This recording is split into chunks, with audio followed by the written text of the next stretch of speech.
Vamos a comenzar nuestro estudio esta tarde. Hay bastante historia. Vamos a tratar temas relacionados con historia, pero que nos sirven para este momento en el tiempo de la necesidad que tenemos en esta hora. Entonces, bueno, vamos a continuar nuestra serie de los mercaderes de la tierra. Se han enriquecido de la abundancia de sus deleites. Esta es la parte 35b, abril 11 del 2020. Y vamos a hacer una pequeña oración. Donde estén ahí, si pueden arrodillarse, les agradezco por favor. Bendito Padre Celestial, suplicamos que nos acompañes en esta tarde. Gracias imploramos que nos dirijas. Bendice a cada uno de los hogares que estén representados aquí y a cada una de las familias que más adelante puedan escuchar este mensaje. Te imploramos que les protejas y les ampares en donde estén, y que sea tus santos ángeles alrededor de ellos, que sea tu Santo Espíritu protegiéndolos y protegiéndonos, y que estemos habitando bajo las alas al abrigo del Altísimo. En el nombre de nuestro amado Señor Jesús y por la unción del Espíritu Santo. Amén. Amén. Bueno, hermanos, vamos a continuar nuestro estudio. Estamos cada vez profundizando más en el estudio de Apocalipsis 18, el 1 al 4, en el cual estamos, como dice la hermana White, todo será desenmascarado, y tenemos que buscar la palabra de Dios, buscar la profecía y buscar la guía, para ver en la historia dónde se confirma la profecía, y para que podamos estar seguros del tiempo en el cual estamos viviendo. Y pues estamos viendo ya que los mercaderes de la tierra y los reyes de la tierra están fornicando con Babilonia, se han enriquecido la abundancia de sus deleites, sus platas, sus tesoros, y esto, pues como dice la profecía, llegará a su fin. Pero antes de que llegue a su fin, intentarán infligir en el pueblo de Dios la angustia, y en el mundo entero una angustia cual nunca la ha habido. Y por eso pues la advertencia para nosotros es: salid de ella, pueblo mío, para que no seáis partícipes de sus pecados y para que no recibáis de sus plagas. Entonces, pues es un llamado que está haciendo el pueblo de Dios para que todo aquel que esté en Babilonia salga, el sistema papal con todas sus filiales, sus hijas, sus hermanas, que salgan de ese sistema antes que sea demasiado tarde. Entonces, esta mañana planteamos tres circunstancias: lo que fue el primer sitio, el segundo sitio y una intermedia, que es la opción de la huida. Entonces, el sitio, el tipo del primer sitio de Jerusalén, año 66 después de nuestra era, después de Cristo, por medio de Cestio Galo. Antitipo es el confinamiento global, y esta es la última advertencia al pueblo de Dios para salir de las ciudades. Vienen leyes dominicales obligatorias previas a la ley dominical, eh, so pena de muerte, que es básicamente el edicto final de destrucción de la tierra. Pues este es el pequeño tiempo de angustia. Entonces, este tema va a continuar, no alcanzamos a cubrir todo esta tarde, pero pues vamos a hacer todo lo posible por adelantarlo. Entonces, el sitio ya se dio, digamos, estamos en el sitio que sería el momento en el cual el ejército romano sitia a Jerusalén. Pero lo que tenemos que estar pendientes es que miremos el evento de la retirada del ejército romano, para que los cristianos pudieran escapar, porque esa es para nosotros la el antitipo de lo que va a ser la oportunidad para escapar. Y pues es la pregunta que tenemos que hacer, es si habrá oportunidad para escapar o no. Porque pues si no tuviéramos esa esperanza, pues ya nosotros estamos en el sitio y esperaríamos que venga la destrucción de Jerusalén completa, que sería el equivalente a la destrucción de la tierra, y pues ya no habría esperanza. O pues tendríamos que resignarnos a quedarnos acá y esperar a que ya pues venga el final. Sin embargo, pues con base en la profecía y con base en la repetición de la historia, tenemos que lograr identificar el momento para estar atentos, y en la misericordia de Dios que estemos preparados para poder salir en el momento apropiado. Entonces, pues el Señor no nos ha dejado a ciegas. Nuestro Señor dijo en Mateo 24:15 y 16: por tanto, cuando viere la abominación desoladora, ya nosotros la identificamos como el papado. Entonces, esa es básicamente como la advertencia cuando Roma vuelva a aparecer otra vez, porque pues va a volver a darse otra vez la aparición. Roma papal recibió una herida en 1798, pero Roma papal va a volver a retomar su poder, y para que eso suceda, pues tiene que haber un ejército eh, con las insignias de Roma para que cumpla la tarea que cumplió el ejército romano en el tiempo del sitio de Jerusalén.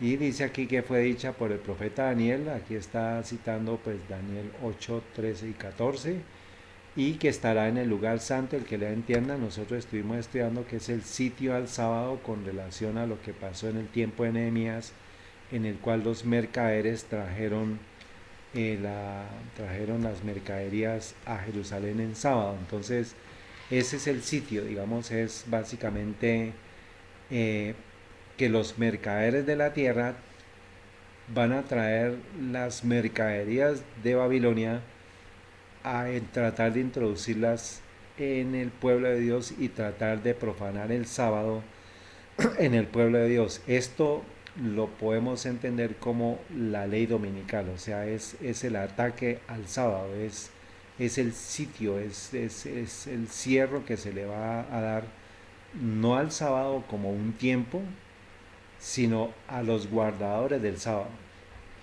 porque el conflicto es con el pueblo de Dios. Entonces, eso es lo que tenemos que tener en cuenta.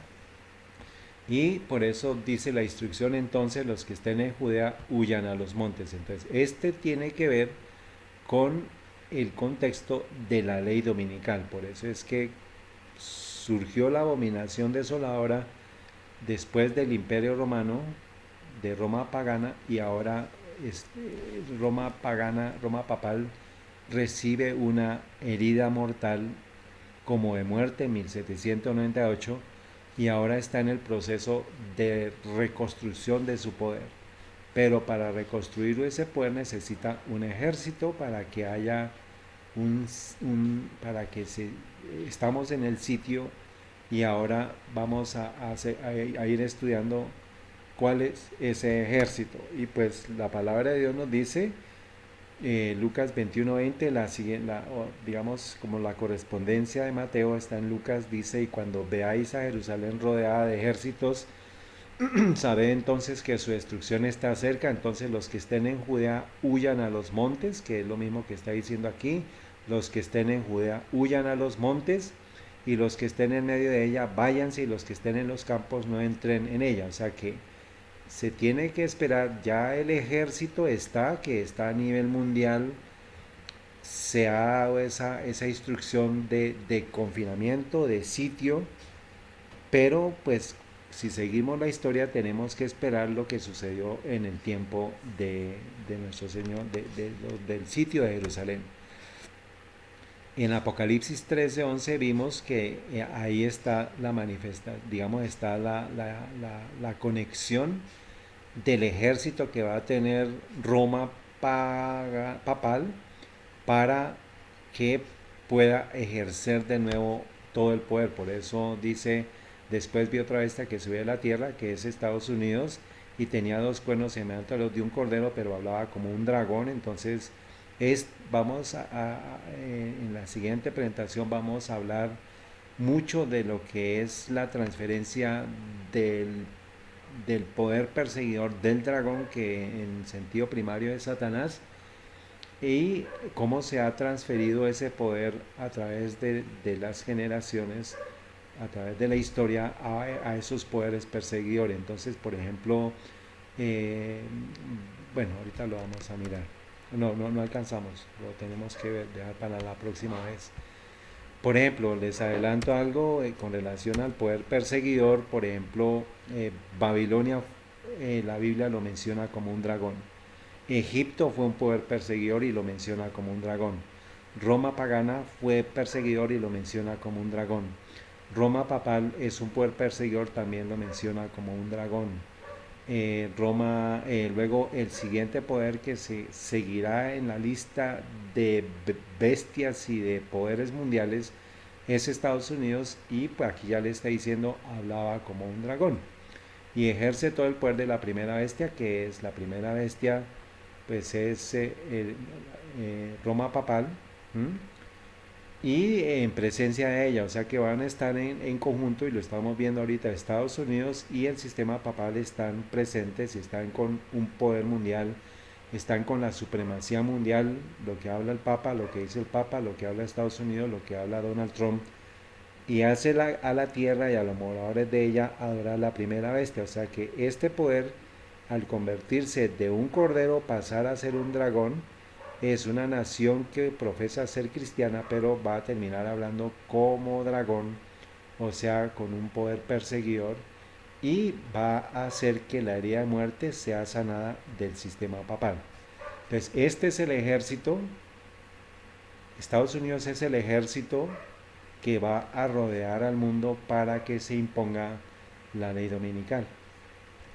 Pero entonces, pues como les digo, vamos a concentrarnos en el evento en el cual Cestio Galo se retira de Jerusalén, y vamos a indagar en la historia, porque pues si nos dice la profecía que la historia se va a repetir, pues nosotros tenemos que estar, o sea, estudiar la historia para saber cómo interpretar para este tiempo la salida o la huida. Uy, en qué periodos podríamos estar pensando, o cómo podríamos estar pensando que se va a dar. Entonces, pues este es básicamente el objetivo de este estudio, complementarlo, y no vamos a terminarlo acá porque es bastante tema, bastante información histórica, pero por ahora solamente vamos a enfocarnos en el evento de la huida del Imperio Romano. O sea, dice: después de que los soldados romanos al mando del general Cestio Galo hubieron rodeado la ciudad, abandonaron de pronto el sitio de una manera inesperada, y eso cuando todo parecía favorecer un asalto inmediato. O sea, ya estaban a puertas, ya la ciudad estaba cerrada, la ciudad estaba confinada, porque pues no había mucho por donde escaparse. Y ellos, el ejército romano, pues estaba con la legión 12, que se llama la Flaviana. Estaban ya a punto de tomar Jerusalén.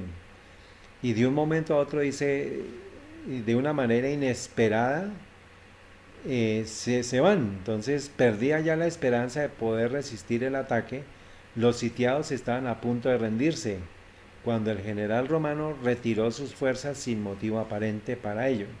Entonces aquí la clave es que nos dice sin motivo aparente, pero entonces significa que sí había qué, había un motivo. ¿M? O sea, no hay un motivo aparente, pero hay un motivo. O sea, un ejército que viene, como vamos a ver ahorita, Cestio Galo estaba encargado de una región que se llamaba para ese entonces la región, digamos, como la gobernatura de Siria. Pues el hecho de que él se venga con un ejército, eso implica costos, implica logística, implica tiempo, implica mandar unos frentes de avanzada, y pues eso implicaba bastante, no solamente eso, sino los pertrechos, los tanques, digamos, las martillos o lo que tuvieran las catapultas, todo lo que tuvieran ellos tendrían que movilizarlo para tomar una ciudad. Y eso implicaba un gasto de fuerzas, un gasto del mismo ejército, comida, toda la logística, pues eso implicaba bastante. Entonces ahí es donde vamos a encontrar que esa es la clave para que nosotros en este tiempo podamos ver la señal de así como sucedió en ese tiempo, nosotros tenemos que estar atentos. Dice, ya estaba dada la señal a los cristianos que aguardaban el cumplimiento de la palabra de Jesús. O sea, ya se dio el sitio, entonces ya el pueblo de Dios está atento. Ahora lo que tiene que esperar es, ya la ventaja que nosotros tenemos es que, pues ellos no sabían qué iba a pasar, pero nosotros sí. El ejército romano se retira. O sea que este cerco, este sitio, este confinamiento, en algún momento tiene que darse, pero va a ser un periodo corto de tiempo para que el pueblo de Dios pueda salir. Por eso es que tenemos que mirar esa historia para saber, digamos, ver la historia y mirar, observar a ver qué nos dice y cómo prepararnos para eso.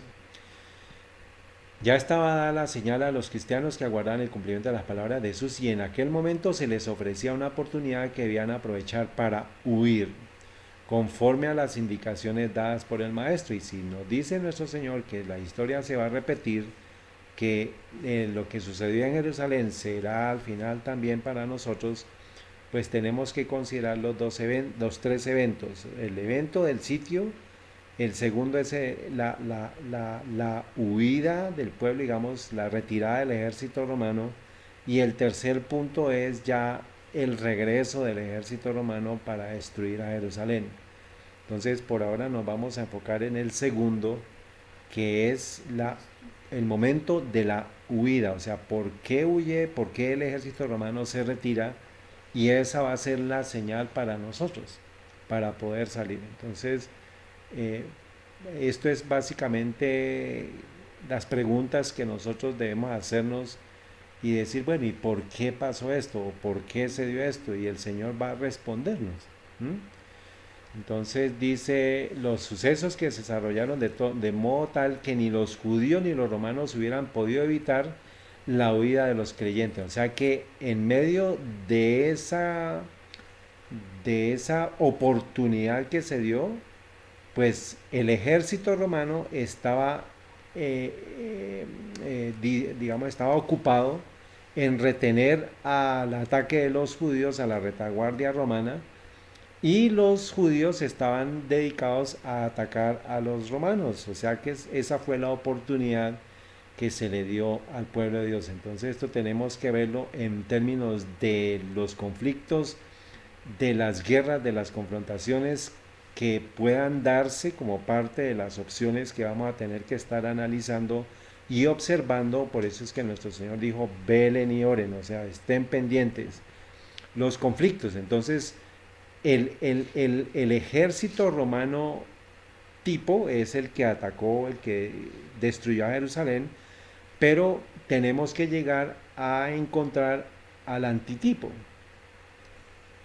que tiene que ser como el ejército romano, que tiene que tener el símbolo de las águilas, y pues eso es lo que vamos a estar tratando de construir para poder dar sentido a lo que queremos presentar. Entonces, dice, habiéndose retirado Cestio, los judíos hicieron una salida para perseguirle y entre tanto que ambas fuerzas estaban así empeñadas, los cristianos pudieron salir de la ciudad, aprovechando la circunstancia de estar los alrededores totalmente despejados de enemigos que hubieran podido cerrarles el paso. Entonces no solamente son enemigos externos, sino enemigos internos, porque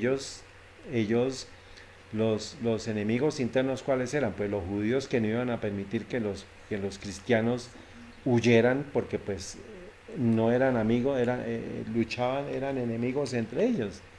O sea, esa fue la oportunidad para que el pueblo de Dios saliera, porque los judíos que no aceptaron a Jesús, pues los estaban persiguiendo, y por eso es que dice ahí, pues que pudieron salir ambas fuerzas, estaban, dice, despejados de enemigos. Entonces, enemigos externos es Roma y enemigos internos es los mismos hermanos. Entonces, eso es lo que también tenemos que ver en este tiempo, que haya un conflicto, por decirlo así, entre Roma y los profesos hijos de Dios. No sé si eso aplique, no sé si eso hace parte de las observaciones que tenemos que hacer, ¿está bien?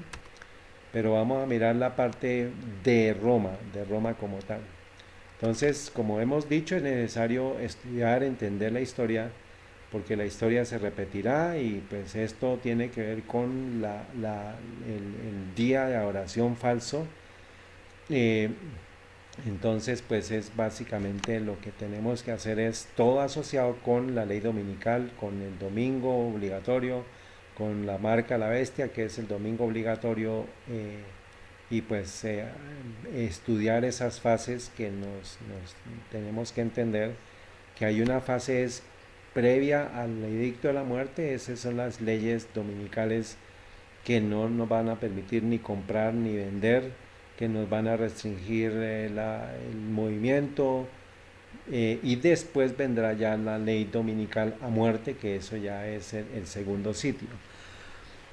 Bueno, entonces comencemos esta historia.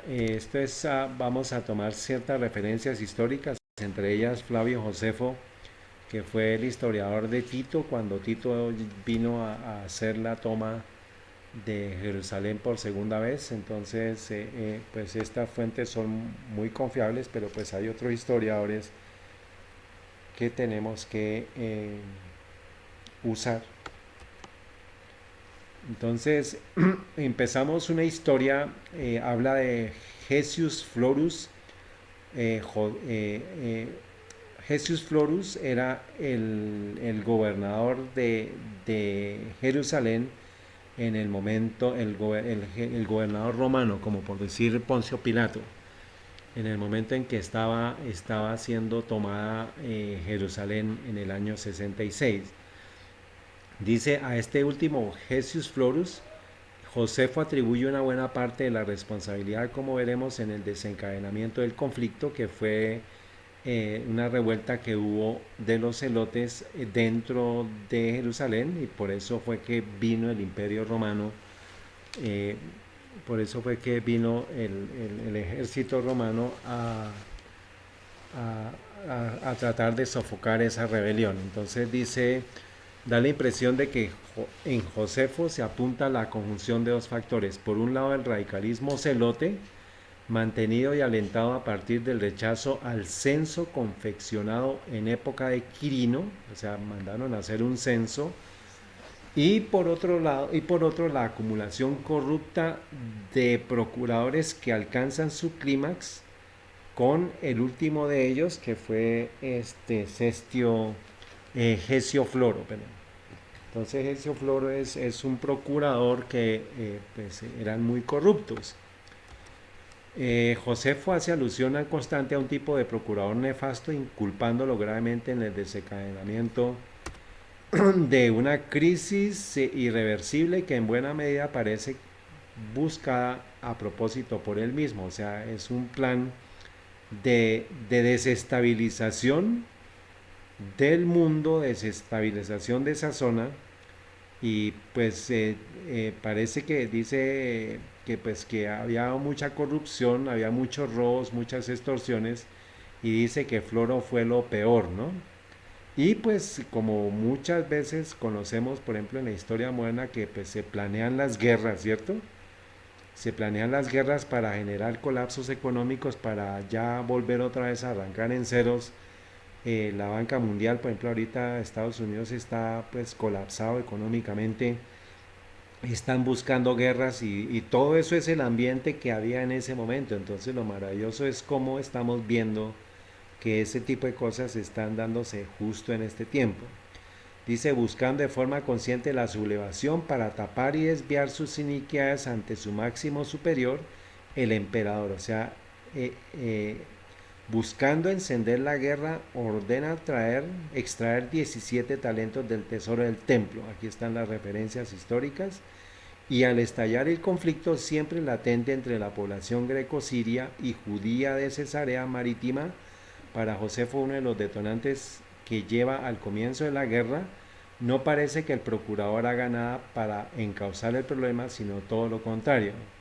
Se comporta de un modo abusivo incitando a la población judía en la capital de Jerusalén al frente de una corte de infantería y de un destacamento de caballería. O sea, prende la hoguera, prende el fuego, se retira y ahora pues está generando todo el conflicto.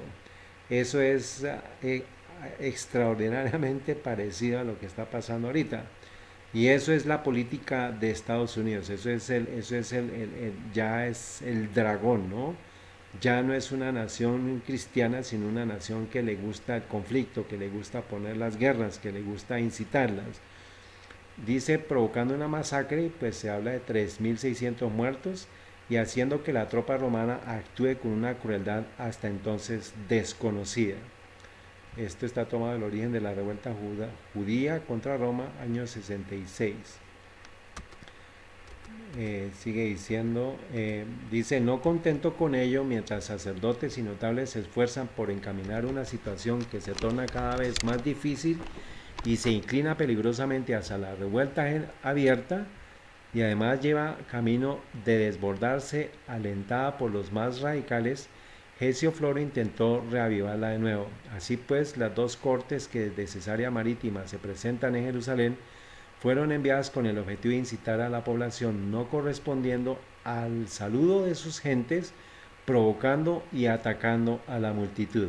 Entonces es generar esa insatisfacción, ¿no? Estando sublevada la gente, pues se manda a la policía y se genera la actitud de rebelión en las personas. Y eso es exactamente lo que está pasando ahorita. Se está generando una presión en las personas y todo este tema del encerramiento va a llevar a que muchas personas finalmente no aguanten. Nosotros aquí, pues, donde vivimos todavía no vemos mucha cosa, pero estamos viendo a nivel mundial cómo se están dando ya, por ejemplo, en Italia. Ustedes pueden buscar los videos de personas en Italia, cómo atacan y cómo saquean, al igual que lo que ha pasado en China, por ejemplo, que la gente se suicida o se están ya generando una presión, una olla a presión que muy pronto va a estallar. Cuando Eleazar, hijo del sumo sacerdote Ananías, como ya se mencionó, eh, decide suspender el sacrificio diario en honor al emperador, se inicia un proceso de no retorno y este fue para Josefo el comienzo de la guerra contra los romanos. O sea, había un honor, ¿no? Y había un sacrificio diario en honor al emperador. O sea que ahí había costumbres paganas y lo hacían los sacerdotes judíos. Entonces pues se rebelaron y pues dice Josefo que eso fue el inicio de la guerra contra los romanos. El procurador romano, en una carta a Cestio, es su superior jerárquico, Cestio Galo, aquí aparece Cestio, y a la sazón gobernador de Siria por aquel entonces, echa la culpa de todo lo acontecido en Jerusalén a los judíos. Pero ¿quién había incitado eso? Él. Cestio se muestra falto de firmeza ante el procurador, auténtico responsable de todo lo que ocurre, y no parece que... No, Cestio se muestra falto de firmeza ante el procurador, que es Floro, porque el jefe de Floro era Cestio. Prestemos. Auténtico responsable de todo lo que ocurre, y no parece que en esto deba dudarse del testimonio de Josefo. Los notables judíos hacia los que Josefo se siente políticamente cercano se ven desbordados por los radicales celotes y solicitan la ayuda tanto de Floro como de Agripa para que acudan a Jerusalén. El monarca judío presta su apoyo, aunque también se verá desbordado ya que no podrá hacerse con el control de la situación tras el fracaso de su discurso. Bueno, aquí seguimos.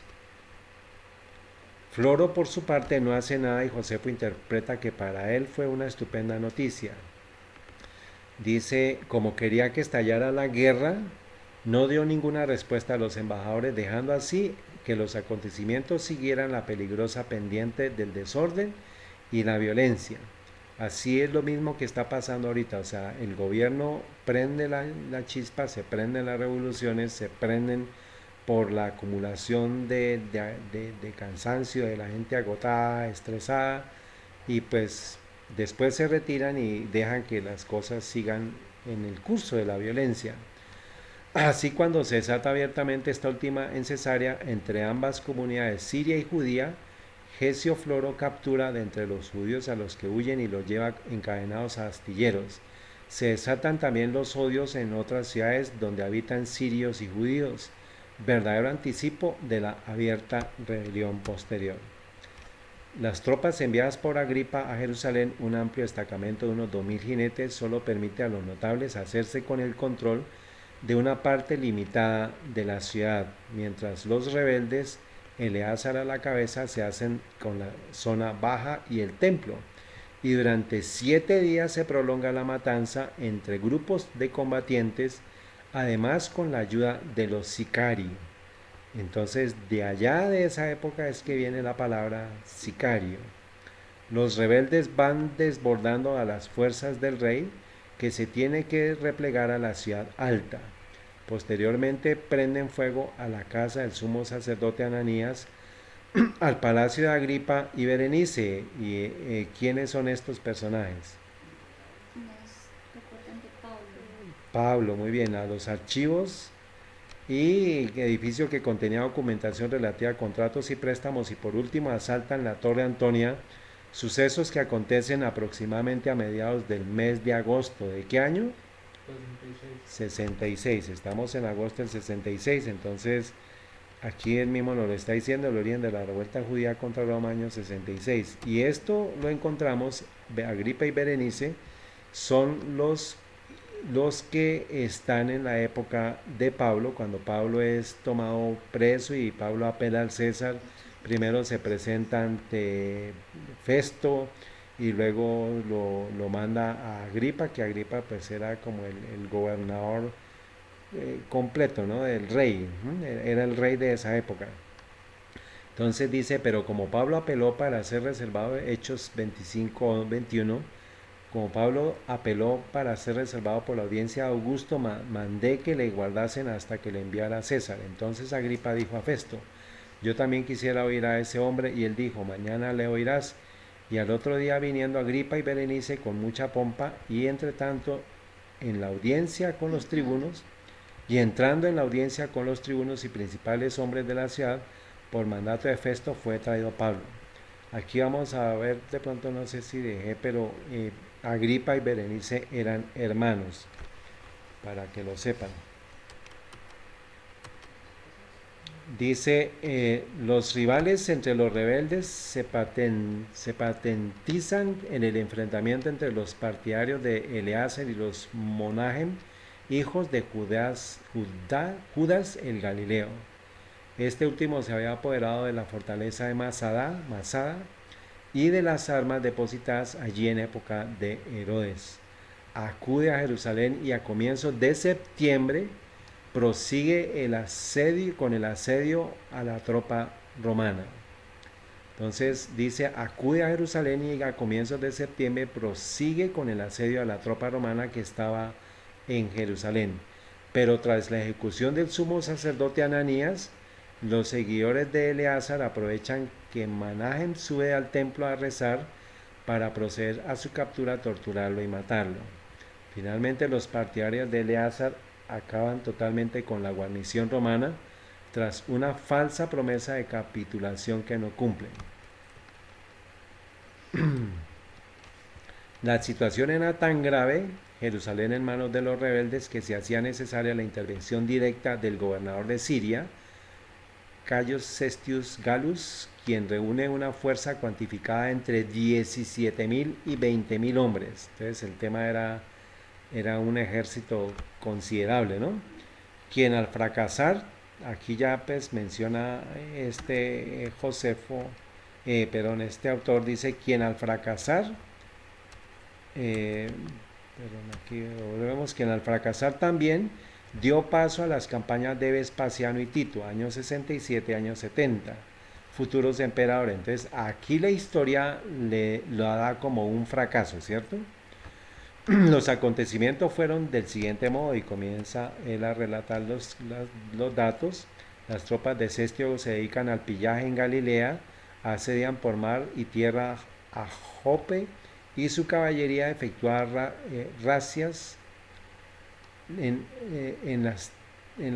la toparquía de Narbatene, no sé qué es taparquía, ataques que no impiden a los judíos a su vez hostigar a grupos de romanos rezagados provocándoles bajas. Caecenius Gallus, legado de la legión 12 Fulminata, entra en Séforis, ciudad aliada de Roma, entre aclamaciones.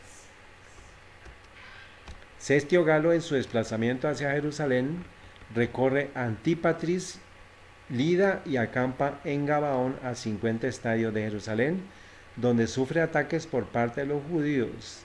Simón Bar Giora, hijo del prosélito, posteriormente famoso líder celote en Jerusalén, es uno de los cabecillas que ataca a los romanos. Finalmente Cestio Galo acampa en Escopo, esto significa atalaya, observatorio, donde posteriormente también lo harán las legiones de Tito, la 12 Fulminata y la 15 Apolinaris en la primavera del año 70, a 7 estadios de la capital, a algo más de 1 kilómetro de distancia. ¿Se acuerdan lo que decía la profecía, que en el lugar santo, que era en varios estadios? Entonces aquí nos está dando un dato adicional, que era más o menos, llegaron a 7 estadios de la capital. La indecisión del jefe romano, unida a la corrupción de los mandos y al hecho de que decidiera abandonar el asedio al 6.º día de iniciado, no hizo sino animar a los judíos a atacar la tropa. O sea que él llega y al 6.º día se retira. Y pues es algo que, pues, que si tenía ya todo listo para destruir, para atacar a Jerusalén, la pregunta es, bueno, ¿y por qué se retiró, no? Pero el desastre mayor se produce en la huida, o sea, ya el ejército cuando huye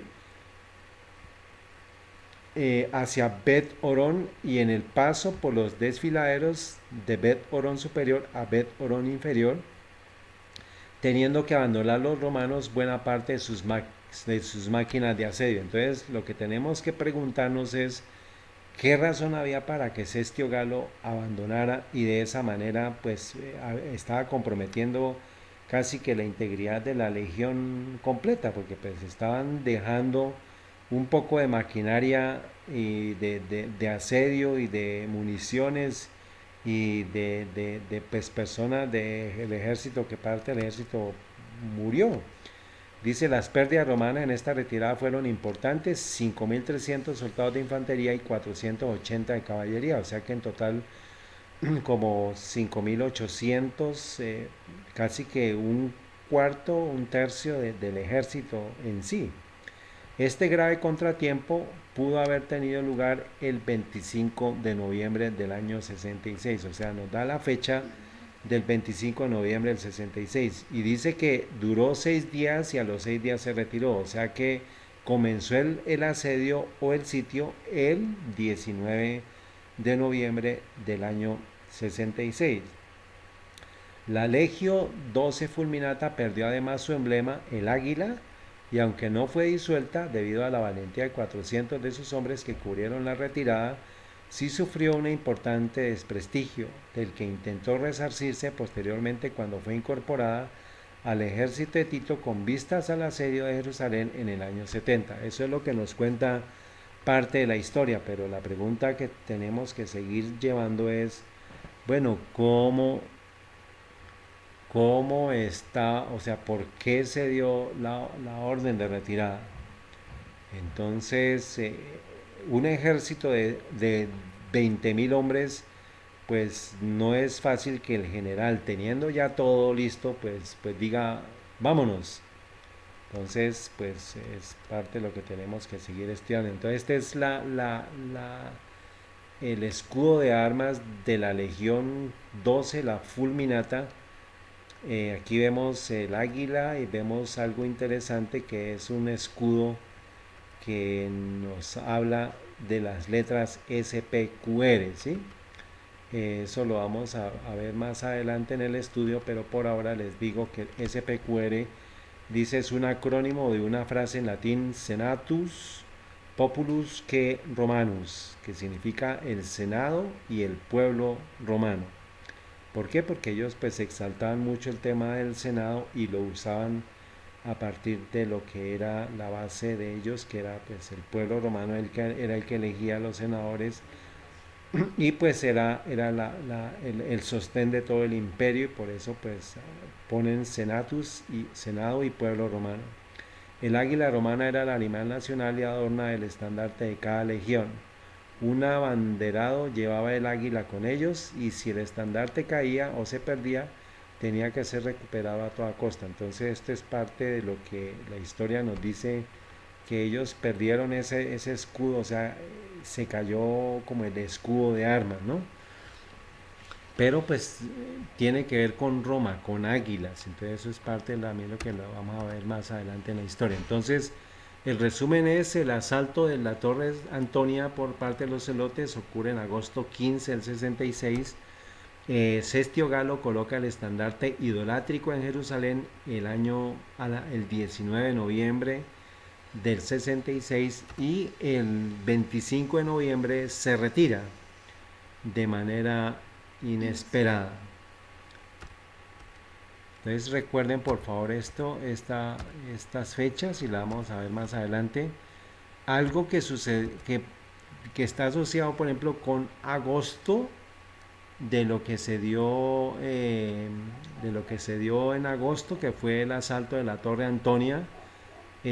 Para que miremos la correspondencia, digamos, miremos una información que más adelante les voy a compartir de esta torre de San Angelo, que ya lo vimos que tiene el ángel que dio fin a la peste, eh, con relación a la pandemia actual. Tenemos que considerar a nivel histórico, acuérdense que esto es en el surgimiento del Imperio Romano, aquí nos está hablando del año del 590 y fue el 29 de agosto del 590 que hubo una visión que estaba el ángel Miguel pasando y que pues se vio la visión supuestamente de este ángel y la pestilencia desapareció. Entonces es probable, por eso les digo hermanos, que tenemos que estar atentos a las evidencias, a las señales, a lo que nos va a decir estos eventos que se van a estar dando. Es probable que ellos usen, así como el Papa oró el 27 de marzo ante una plaza desocupada hablando del tema del pecado del coronavirus y ofreció perdón para que fuera sanada toda la tierra, el perdón por los pecados del coronavirus, porque toda la tierra es culpable, pues podemos esperar un evento que sea sobrenatural para que ellos atribuyan algo que pueda suceder en esa época para que desaparezca el virus. Pero sabemos por medio de informaciones de un libro que reporta que se iba a dar esto, que eso pues lo vamos a ver de pronto Dios mediante la próxima semana, que el virus se iba a desaparecer de un momento a otro, o sea que iba a pasar la pandemia de un momento a otro. Y pues aquí estamos hablando de una pestilencia en el año de 1500, en el 590, cuando se da esa pestilencia en el momento en que Roma está ascendiendo. ahora la profecía nos dice que Roma va a retomar otra vez el poder, o sea, su herida de muerte va a ser sanada, o sea que en este tiempo, sabiendo todos los eventos asociados con la ley dominical, que el mundo entero se está postrando ante el Papa, pues está retomando de nuevo su poder, o sea que hay algo que puede hacer que ellos hagan aparecer como sobrenatural para que se dé la opción que se acabe la peste en esa época. Entonces por ahora es eso, pero también les vamos a compartir información de lo que Bill Gates está hablando de las semanas que deben pasar y pues ya eso también lo vamos a hablar la próxima ocasión.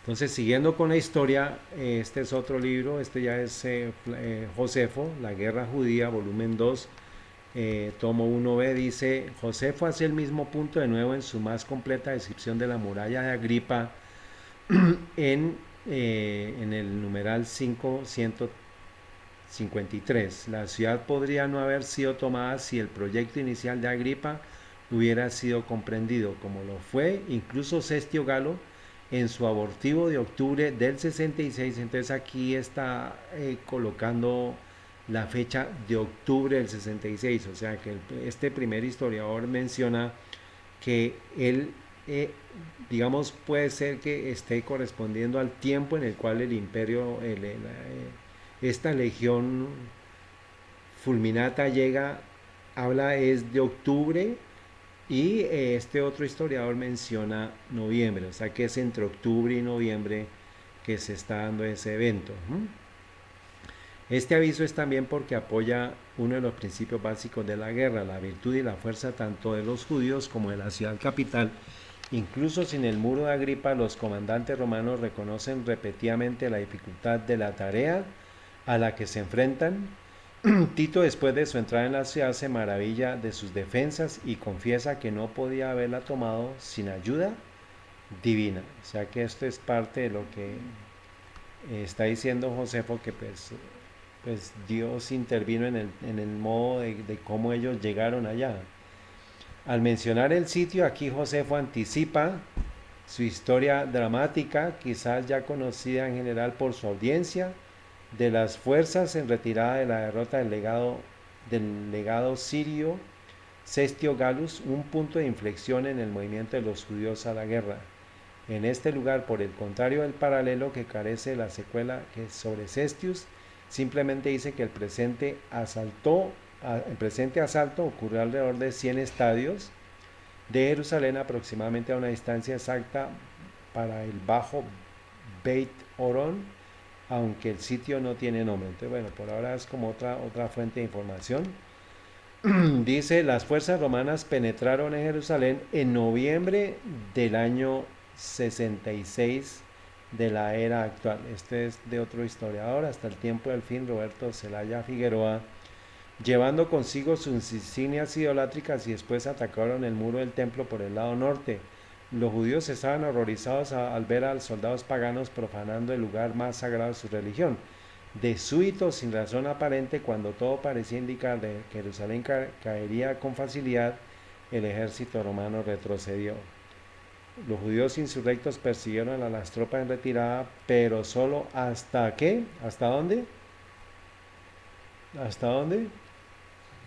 Antípatris, a unos 50 kilómetros de Jerusalén. Entonces, después que los soldados romanos al mando del general Cestio Galo hubieran rodeado la ciudad, abandonaron de pronto el sitio de una manera inesperada. Esto fue lo que ya leímos. La provisora misericordia de Dios había dispuesto los eventos. Entonces llegamos al punto en el cual está escrito en el libro de la gran controversia.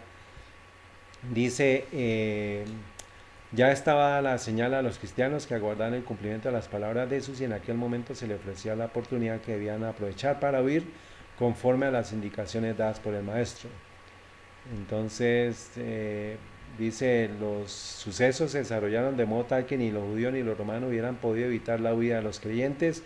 Habiendo retirado Cestio, los judíos hicieron una salida para perseguirle. Aquí sigue, en la época del sitio, los judíos habían acudido numerosos a Jerusalén para celebrar la fiesta de los tabernáculos, y así fue como los cristianos, esparcidos por todo el país, pudieron escapar sin dificultad. Inmediatamente se encaminaron hacia un lugar seguro, la ciudad de Pela, en tierra de Perea, allende el Jordán. Entonces la pregunta es, ¿por qué el general romano retiró sus fuerzas? ¿Mm? Entonces, ¿qué creen ustedes? Sí, Sí, ¿el por qué pero, hizo eso? pero, ¿Algún acontecimiento masivo de o sea, reunión? ¿qué se dio en ese tiempo? O sea, ¿qué pasó? El cambio de gobierno. Entonces, miremos. Esto está tomado de las guerras judías. Dice, Cestio Galus parece haber sido el hijo de un respetado senador, un viejo libertino hombre, según Suetonio, eh, del mismo nombre mencionado por el anciano Plinio y Tácito. Presumiblemente estaba bien a sus 60 años para la hora del cuento aquí. La importancia de Cestio en la guerra se indica por su aparición en el prólogo de la obra que mencionan los escritores. Aquí está una clave, dice, el legado de Nerón a Siria desde el año 67, o sea, Nerón le entrega a él el legado a Siria, o sea, se lo entrega a Cestio Galo, en el año 65 de la era común hasta su muerte a principios de qué año? El año 67. A principios del año 67. Le correspondió tratar de sofocar la revuelta de Judea a finales del año 66, o sea, aquí está dando las fechas coincidentes del final del año 66, pero menciona algo muy importante, Nerón murió ¿en qué año? El 67. En el 67. Y dice aquí, con pérdida masiva y humillación de la legión, menciona el fracaso de Cestio Galo y la pérdida reportada del águila legionaria. Sería recordada entre los colegas de élite de Josefus como el error o errores de Cestio, es lo que dice la historia. Pero pues tenemos que mirar este evento, esta situación que es muy importante. Aquí yo pongo un asterisco porque en otros libros de la historia, en casi que todos los libros de referencia de Wikipedia, en enciclopedias, aparece el año 68 después de Cristo como el año de la muerte de Nerón. Y por eso es que no cuadran las cifras o no cuadran los eventos si no se tiene en cuenta lo que Flavio Josefo dice del año 67. ¿Está bien? Entonces es importante creerle a Flavio Josefo y ahorita vamos a ver otra referencia de otro historiador que menciona el año 67 como el año de la muerte de Nerón, a principios. O sea que antes de que sucediera eso, ya estamos acercándonos al final del ¿qué año?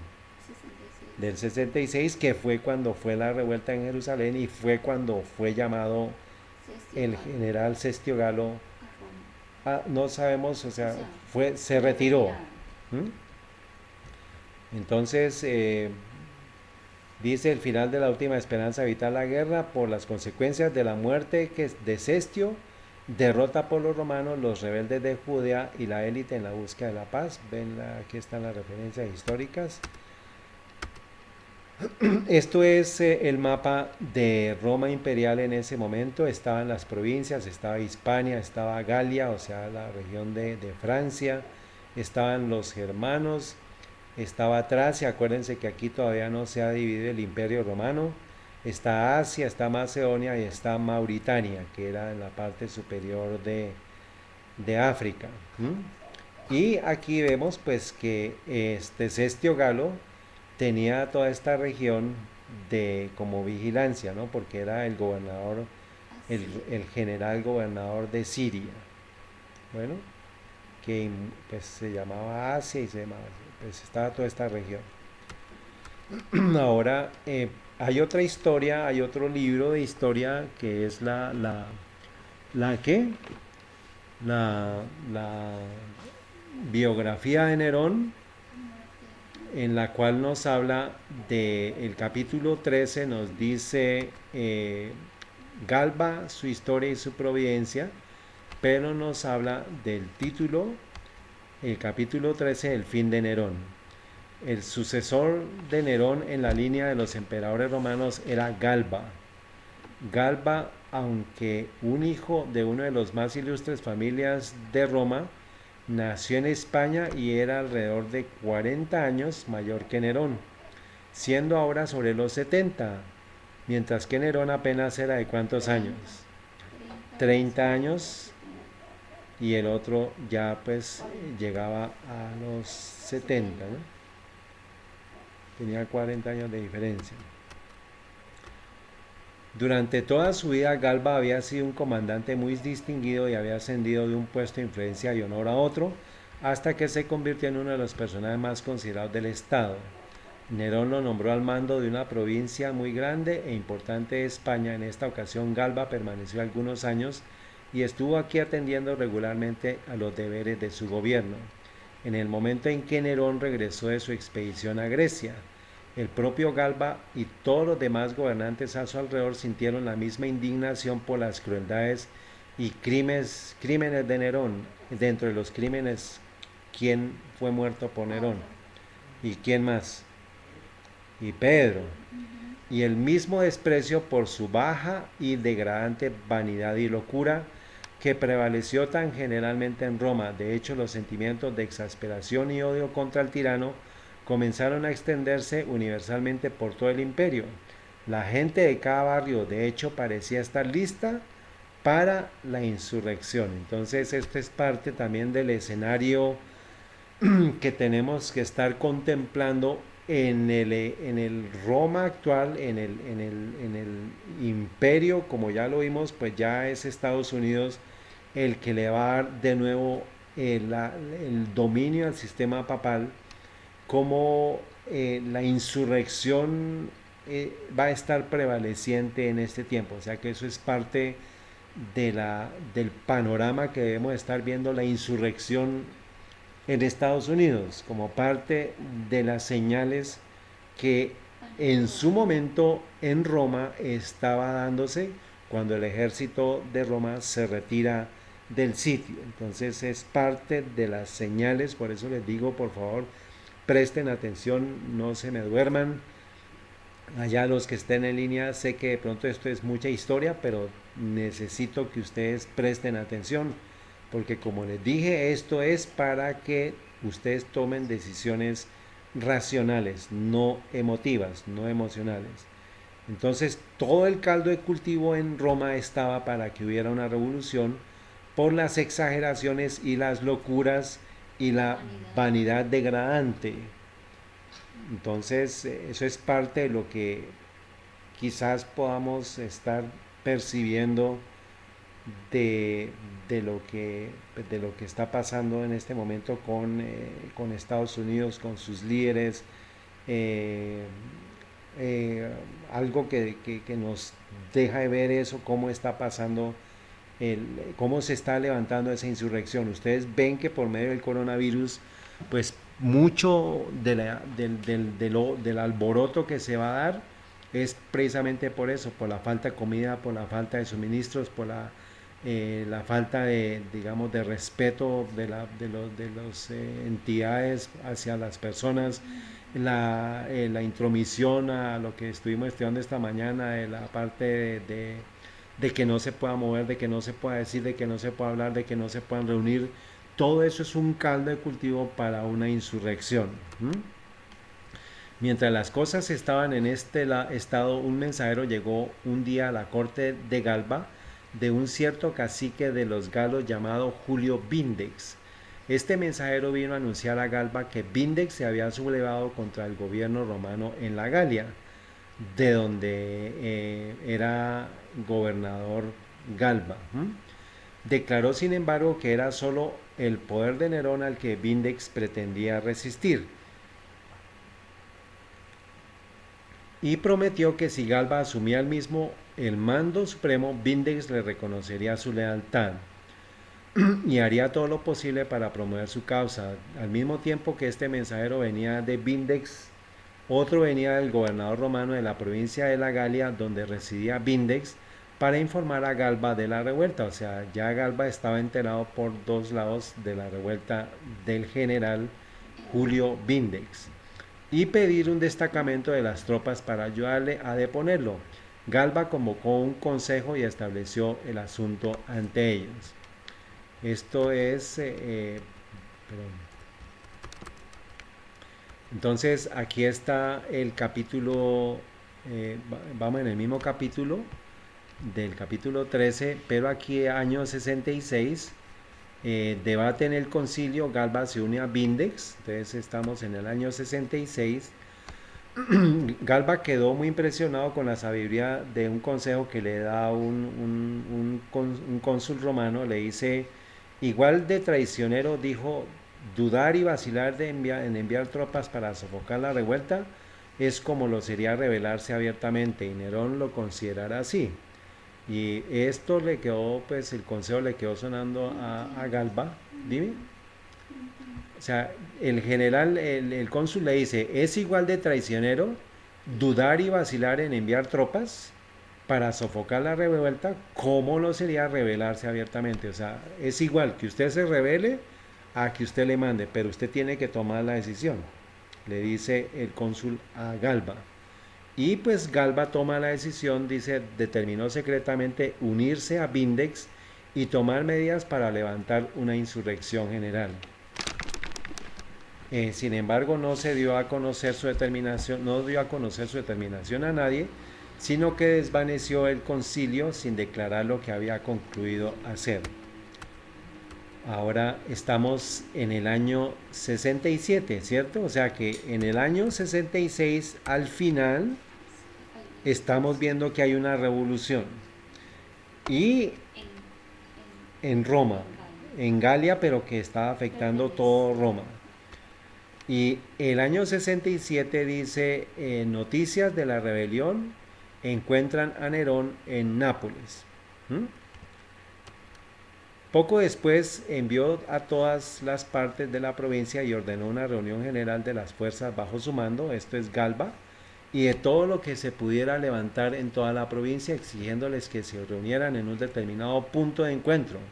El ejército, aunque no lo informó abiertamente, sospechó cuál iba a ser el objeto de este movimiento y se adelantó la obra con la mayor celeridad. Mientras tanto, las noticias de la revuelta de Vindex viajaron rápidamente a Roma y de ahí a Nápoles, donde Nerón estaba en ese momento actuando en el escenario público.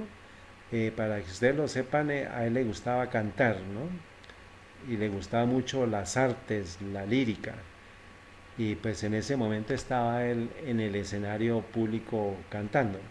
Nerón parecía estar muy contento de escuchar la noticia, supuso que la rebelión sería por supuesto muy fácilmente suprimida y que cuando fuera suprimida podría convertirla en una excusa para someter a la provincia en la que se había producido a multas y confiscaciones que enriquecerían enormemente su tesorería. Por lo tanto, estaba extremadamente complacido con las noticias de la revuelta y se abandonó a los teatros y placeres en las que estaban comprometidos más absoluta e imprudentemente que nunca. Este es Galba, dice, aunque se sabe poco de los primeros años de Galba, el historiador Suetonio, en su obra Los 12 Césares, escribió que el emperador Augusto escogió a Galba entre un grupo de jóvenes y le dijo, tú también saborearás un poco de mi gloria, niño. Sugiriendo que Galba sería emperador algún día, la noticia no pareció impactar a Tiberio, el eventual sucesor de Augusto, que era el yerno de Augusto. Cuando respondió, muy bien, déjalo vivir en paz, la noticia no me preocupa en lo más mínimo. Suetonio añadió que el futuro emperador era un estudiante concienzudo de los asuntos públicos y particularmente hábil en leyes. Con la excepción de Nerón, los otros judíos Claudios, Augusto, Tiberio, Calígula y Claudio parecían respetar a Galba. O sea, esto es un dato para poder evidenciar que Galba tenía una influencia muy grande. O sea, tenía una, digamos, estaba sí, tenía mucho poder en el Imperio Romano. Esto es básicamente, de acuerdo a la historia, pues supuestamente no, pues si Nerón muere en el año 68, pues aquí ya aparece Galba en el 68, pero pues por eso les digo que la historia nos habla del 67. Entonces pues es como la inconsistencia, pero esto es básicamente que en un año, digamos en el periodo de casi un año, hay 4 emperadores en ese momento. Pero pues fue después de la muerte de Nerón. Eh, ¿Qué sigue? entonces, sí, entonces dice, la rebelión estaba evidentemente ganando terreno, Nerón estaba convencido de que había que hacer algo, por lo tanto se separó, aunque con gran reticencia, sus diversiones en Nápoles y se dirigió a Roma. A su llegada a la capital convocó un consejo de algunos de sus principales ministros de Estado y después de una breve consulta sobre el tema de la rebelión, en la que sin embargo no se terminó nada, procedió a producir algunos instrumentos musicales recién inventados que había traído con él desde Nápoles. O sea, él estaba en otro asunto, ¿no? Los cónsules se retiraron al final y Nerón permaneció en su apartamento. Sin embargo, al retirarse a descansar, se encontró con que no podía dormir y pues finalmente los manda a llamar otra vez, pero ellos creyeron que les iba a dar noticias sobre la rebelión, pero pues les habló de los instrumentos musicales, ¿no? Entonces es como la locura que había. Dice, encontraron sin embargo que Nerón solo quería dar más detalles sobre los instrumentos que les había mostrado y pedirles su opinión sobre ciertas mejoras que se le había producido desde que ellos se habían marchado. Esto es parte de esa historia, ¿no? Pero entonces aquí sigue diciendo, sigue en el año 67 y Galba se une a la rebelión, Nerón apela, luego Nerón es condenado por el Senado, se llama los puñales, o sea, digamos la asignación ya para matarlo a él. Los soldados intentan salvar a Nerón y Nerón muere. ¿En qué año? Año 70. Entonces, 67. perdón, año 67, perdón. Entonces, en el año 67 muere Nerón. Estas son las dos fuentes, ¿está bien? Entonces, ¿podría Sesto Galo haber emprendido su retirada de Jerusalén el 25 de noviembre del 66 debido a que recibió una orden superior? ¿De quién o por qué? Entonces, las dos opciones que, de acuerdo a la historia, fue, primero, fue llamado por Galba para apoyar su rebelión contra Nerón. B, fue llamado por Nerón para fortalecerse y mantenerse en el poder. Entonces, pues aquí vamos a tener estas dos opciones, a pesar de que, digamos, Galba, Cestio Galo era similar a, digamos, tenía como una región eh, asignada como la tenía Galba. O sea que, pues digamos, básicamente Galba era gobernador general de Galia, era similar en rango que Cestio Galo, general gobernador de Siria. Por lo tanto, la primera opción, pues, Es más, pa- es poco es poco probable. Y pues nos inclinaríamos por la segunda, que Nerón o alguien pues alguien superior, digamos, alguien en rango superior a Cestio Galo, viendo lo que estaba pasando, por eso es parte de lo que yo pongo las dos, pues digamos, es más probable que se haya dado cuenta de lo que venía para Nerón, porque Nerón pues estaba en sus cosas líricas y en sus cosas de pues de arte y de entonces, pues nos enfocaríamos más a que hubo como los asistentes o la corte o alguien superior, pues tuviera esa capacidad de poder ordenar pues que Cestio Galo se regresara, porque no es lógico, el tema es que no es lógico que haya habido ese abandono de ese lugar que ya estaba a punto de darse, y de un momento a otro se desaparece. Entonces, solamente con una orden superior, un general debe cumplir sí o sí. O sea, tuvo que haber sucedido una orden, y eso es parte de lo que yo estoy invitando a los hermanos o a las visitas que quieran profundizar en este estudio, que nos puedan ayudar por eso dejo esto en inquietud por ahora, pero es básicamente como el ambiente que se estaba dando, digamos, en cualquiera de las dos circunstancias, pues había pues revuelta, había ansia de poder, había una toma que se iba a dar de, digamos, de derrocar a un poder, y pues nos inclinaríamos que fue llamado por Nerón para fortalecerse y mantenerse en el poder, eh, debido a que pues que había, o sea, digamos, ambas circunstancias pues nos pueden ayudar a entender que tiene que ser en un tiempo de cambio de poder o de transición de poder. A eso es lo que quiero que nos enfoquemos en términos de lo que es la aplicación para nosotros, considerando que el ejército romano para este tiempo, ¿qué poder es? Estados Unidos. Entonces, en Estados Unidos, para la época en la cual Dios permita que se dé la salida, pues tenemos que estar atentos a lo que son los cambios de poder, lo que son los cambios de gobierno, lo que puedan ser mmm, como manipulaciones para derrocar al presidente actual, o estrategias para asesinarlo o para llevar a otro. Eso es parte de lo que la historia nos dice que debemos como pueblo de Dios estar vigilantes. Eso fue en, acuérdese, la peste termina en agosto, de acuerdo al primer evento allá en el 590. En agosto llega la rebelión allá a Jerusalén. En noviembre ya está el ejército aquí, y en noviembre se retira el ejército. Entonces, son como esos periodos en los cuales tenemos que estar atentos, hermanos. Es probable que esta cuarentena se extienda hasta junio o julio, no lo sabemos, pero tenemos que estar atentos a estas señales. Por eso esto es un estudio para que en lo poco que yo pueda aportar, hermanos, es que podamos estar atentos a las señales. Entonces, ¿qué relación habría con nuestros días y la oportunidad que habrá para huir? Entonces, eso es parte de lo que tenemos que estar atentos. Entonces,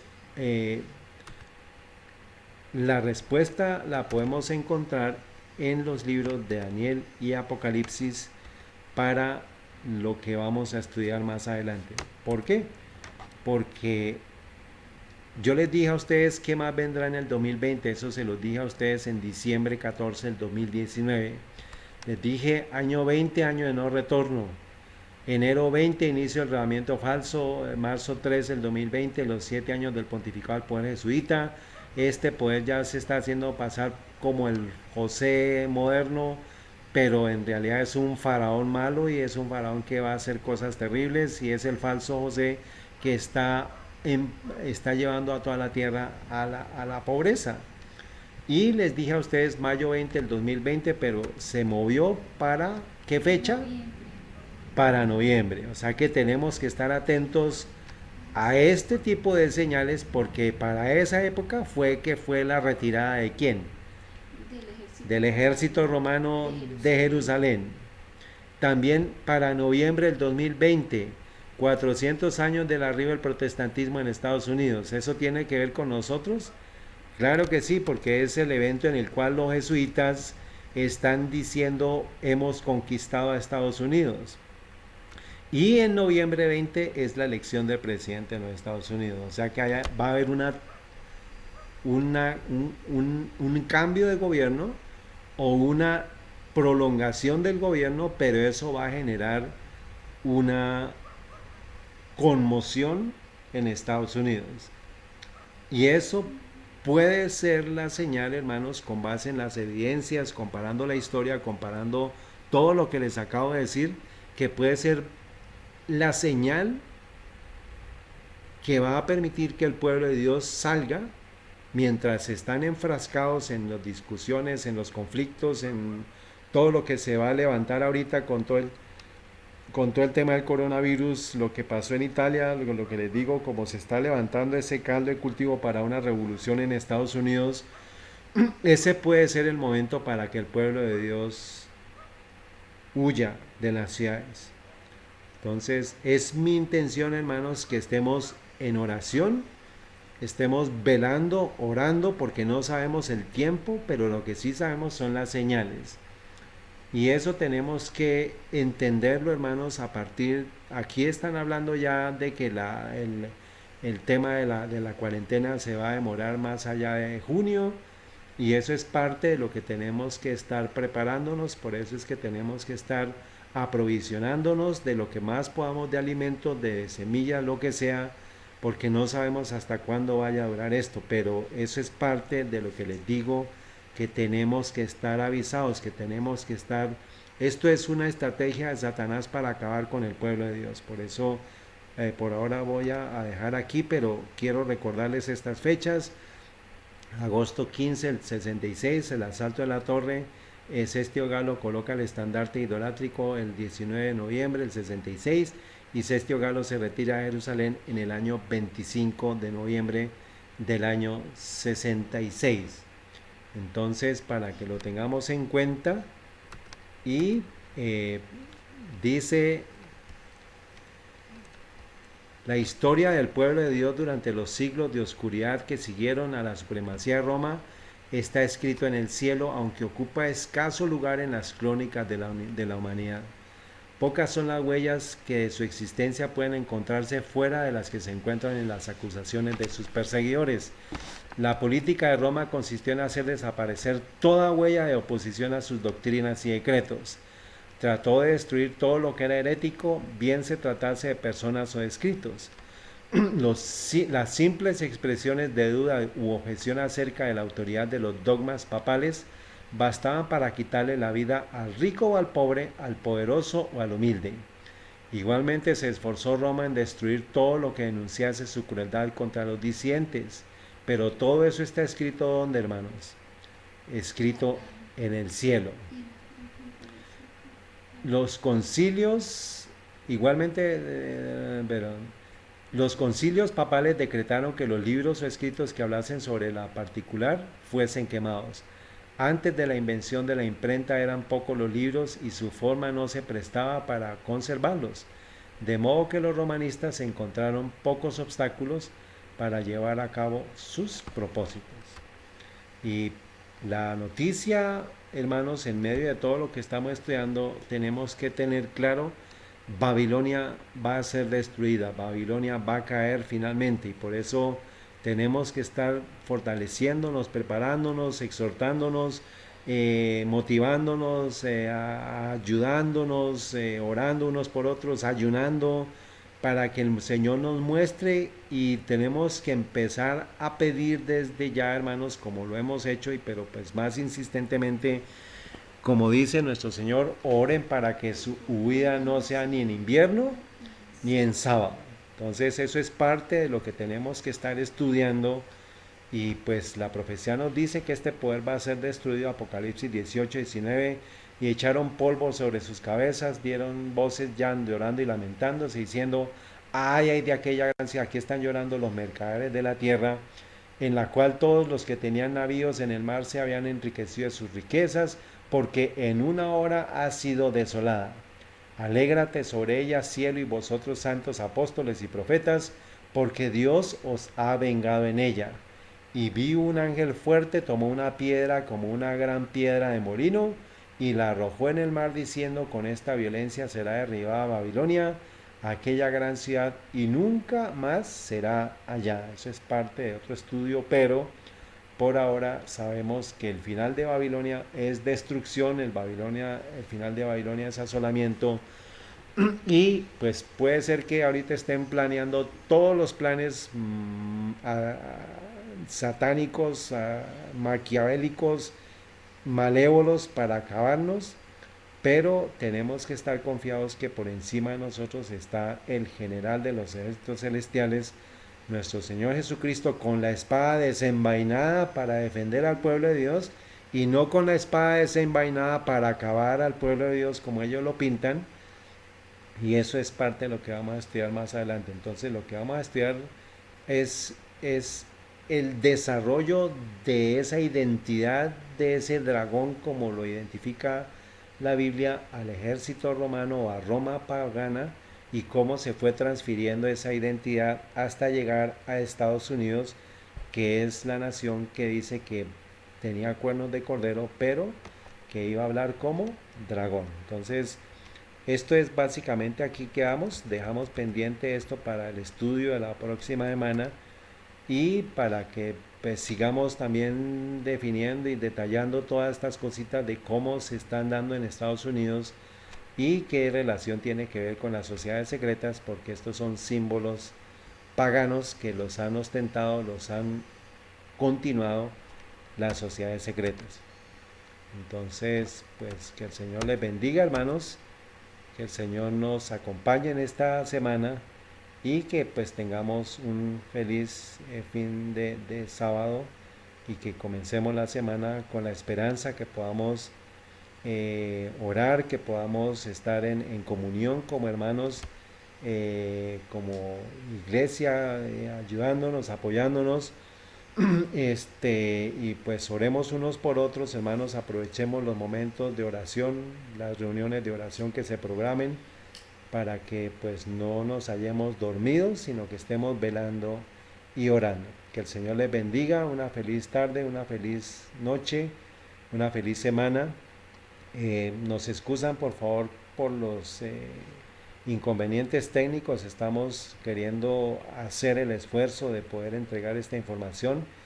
Les agradecemos su comprensión y pues por favor estén atentos a los videos para que por favor los repasen, para que por favor los estudiemos, los compartamos y ayudemos a despertar a muchas personas. Eso es parte de la tarea y por eso les pido el favor que nos coloquemos de rodillas para orar.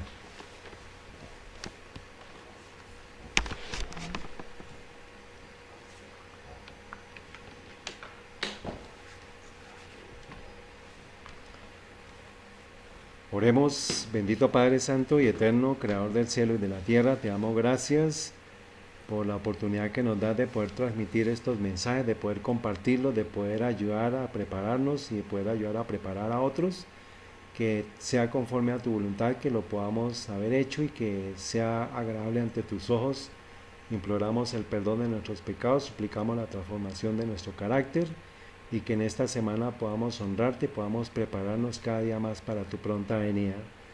Imploramos que bendiga los hogares de cada uno de los que hemos estado atentos a este mensaje, también los hogares de cada uno de los que vayan a escuchar más adelante este mensaje. Y te damos gracias y en tu infinita misericordia lo pedimos en el nombre de nuestro amado Señor Jesús y por la unción del Espíritu Santo y por todas las necesidades, todos los motivos de oración que son consignados en los grupos nuestros, en cada una de las familias y en cada una de nuestros conocimientos de las personas que están necesitando oración. Sálvanos, lo pedimos en el nombre tuyo, Señor Jesús, y por la unción del Espíritu Santo. Amén.